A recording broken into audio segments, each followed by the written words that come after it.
আগামী 22শে জানুয়ারি বহু প্রতীক্ষিত রাম মন্দির উদ্বোধন হতে চলেছে। আর এই উদ্বোধন করবেন দেশের প্রধানমন্ত্রী নরেন্দ্র মোদী। ঠিক সেই দিনেই 22শে জানুয়ারি ডাক দিয়েছেন মুখ্যমন্ত্রী মমতা বন্দ্যোপাধ্যায় সম্প্রীতির মিছিলের। অযোধ্যায় রাম মন্দির উদ্বোধনের দিনই কলকাতায় পাল্টা সম্প্রীতির মিছিল এর কর্মসূচি ঘোষণা করেছেন মুখ্যমন্ত্রী মমতা বন্দ্যোপাধ্যায়। কালীঘাটে মন্দির পুজো দিয়ে আগামী 22শে জানুয়ারি ওই মিছিলের শেষে পার্ক সার্কাস ময়দানে সভা করবেন তিনি। তবে সেই সঙ্গে রাম মন্দির নিয়ে অযোধ্যার আয়োজন সম্পর্কে তার মন্তব্য, প্রাণ প্রতিষ্ঠা আমাদের কাজ নয়, ওটা সাধু সন্তদের, ইমাম ও ফাদারদের কাজ।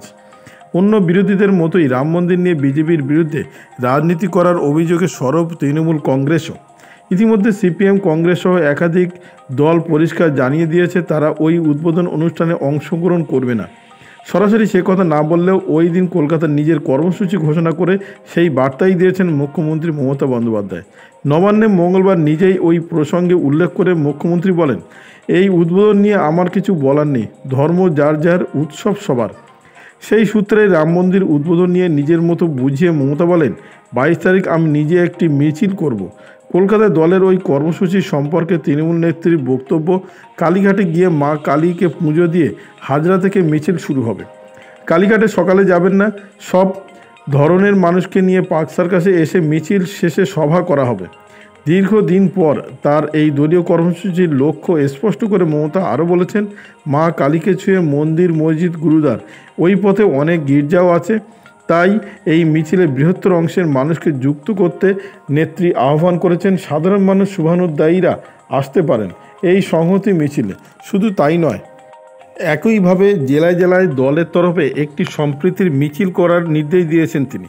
রাম মন্দিরকে সামনে রেখে লোকসভা ভোটের মুখে বিজেপি দলীয় রাজনীতি করছে বলে অভিযোগে করলেও বিষয়টিকে উপেক্ষা করতে পারেনি তৃণমূল কংগ্রেস। সেই সূত্রেই রাজ্যের শাসক দলের বিরুদ্ধে মন্দির নির্মাণ পা গলানোর অভিযোগ উঠেছে। মুখ্যমন্ত্রীর কথায় এদিন তা স্পষ্ট হয়েছে, রাজ্যে মন্দির বা অন্যান্য ধর্মীয় আচারের সঙ্গে যুক্ত প্রতিষ্ঠানের উন্নয়নে তার সরকার কী করেছে তা জানাতে ভোলেননি তিনি। মমতা বন্দ্যোপাধ্যায় আরও যোগ করেন, ফুল্লরা, নলাটেশ্বরী, কঙ্কালীতলা, তারাপীঠ, ফুরফুরা শরীফ, পাথরচাপড়ি, বহু চার্চ, অঙ্কারনাথ, মিশনের গেট, কবরস্থান, শ্মশান, মাঝের থান, চাকলাধাম, মসজিদ সংস্কার সব করেছি। সব ধর্মের মানুষের যা প্রয়োজন তা করেছি।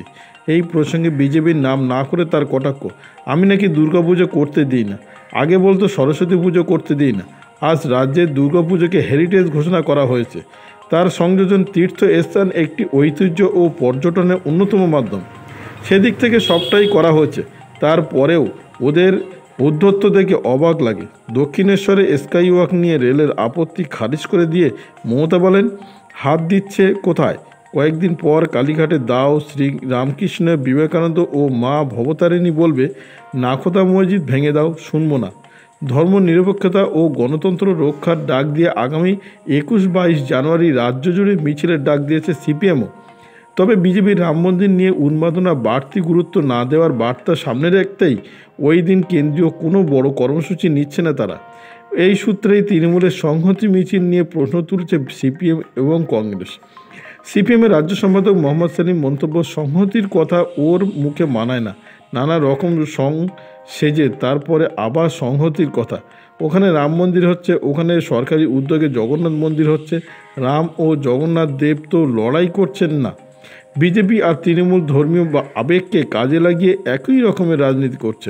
প্রদেশ কংগ্রেসের মুখপাত্র সৌম্য আইচ রায়ও বক্তব্য জানিয়েছেন, মুখ্যমন্ত্রী প্রতিযোগিতামূলক হিন্দুত্ব করছেন, রামের জবাবে কালীকে আনছেন, বিজেপির যাতে মেরুকরণের সুবিধা হয় সেই ব্যবস্থাও করছেন। অথচ রুটি রুজি, কর্মসংস্থান, চাকরি চুরি, দুর্নীতির মতো গুরুত্বপূর্ণ বিষয় রাজ্যের মানুষ জীবনে রয়েছে। ভিডিওটি আপনার কোনো প্রকার উপকারে লেগে থাকে অবশ্যই লাইক, কমেন্ট, শেয়ার করবেন। সেই সঙ্গে চ্যানেলটি সাবস্ক্রাইব করার অনুরোধ রইল। সবাই ভালো থাকবেন, সুস্থ থাকবেন।